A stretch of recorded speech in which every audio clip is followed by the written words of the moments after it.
G'day everyone, welcome back to Pete's Investing. Today is May 23rd, 2023. This is the Aussie US dollar currency update.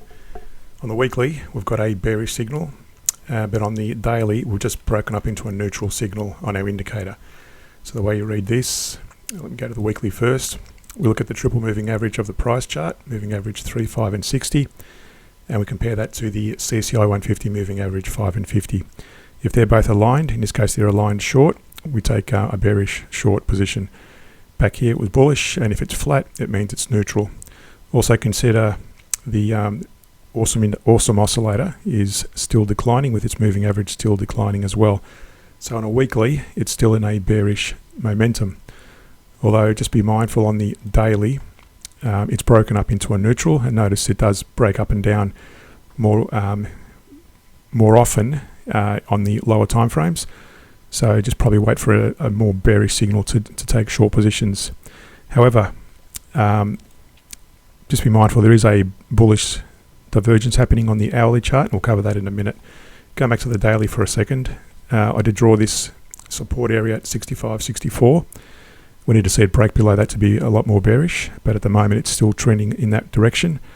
And then I've got these descending and ascending diagonals, so if it does rise, it may actually rise up and gravitate around that line, that trend line.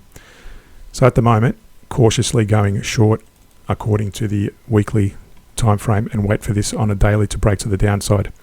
On the hourly, as I said, just be careful, because we've got a bullish divergence happening on the CCI versus a bearish divergence, and that for this to work, we need to see the price break to the upside above this diagonal, and we should also see the CCI continue in the upward momentum as well.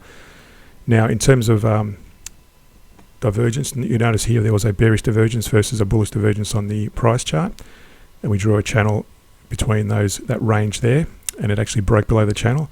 And what we do is we look at the closest Fibonacci retracement, and here we would have put in an initial target of the 38 to the 50% level. Then after that would have been the 50 to 61%, and actually broke below that. So that's how you would place. And again, you can trade that, but I use it primarily as a potential trend reversal area, as an early indicator. So this could be just a potential early indicator to the bounce to the upside, with a small bullish retrace possibly. But the way you would probably trade that, if you're going to trade, again, making sure primarily it was with the weekly and daily time frame. But in this case, it's a bit of a risk to do it this way, but this is one way of doing it. You'd wait for it to break above this diagonal trend line, and then you put in a target. Now, what we do is we look at the Fibonacci retrace between that high and that low. So if I zoom in, so if it breaks above there, that's going to be a very short target at 61%, but I would probably put in another range of a target up around the 78% level, so probably around that area between the 61 to the 78%. Now obviously if it breaks above that, then the next level would be at the 88% up in this area. So that's just one little area I look at in terms of potential reversal. Now if it does break to the upside, there's always a possibility it can bounce back down again, but we need to see that also reflected in the CCI, because typically the CCI trends in the direction of the price chart. With the exception of these divergences. That's what you've got to be careful of. Up here as well, I've got a back test. You'll notice this is primarily a short back test, going short only, and all we're entering one contract primarily, with the exception of this little area. It averaged down. We don't use stop losses. It averaged down in that little area when it was going in a more bullish momentum.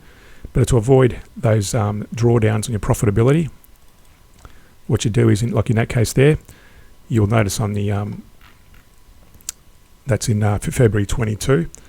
So we go back to February 22. You'll notice that was during there.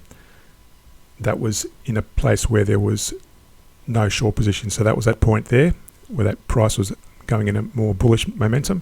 There were no short positions, and back here there were no short positions either. So again, trade in the direction primarily of the weekly and daily trends to have a better probability of success. So to understand how to trade this and other trading strategies, reference the links in the description below. Subscribing to my Patreon page, where we also do weekly scans of stocks, currencies and commodities. Subscribe, like and share the channel. Thanks for watching, and see you in a future video.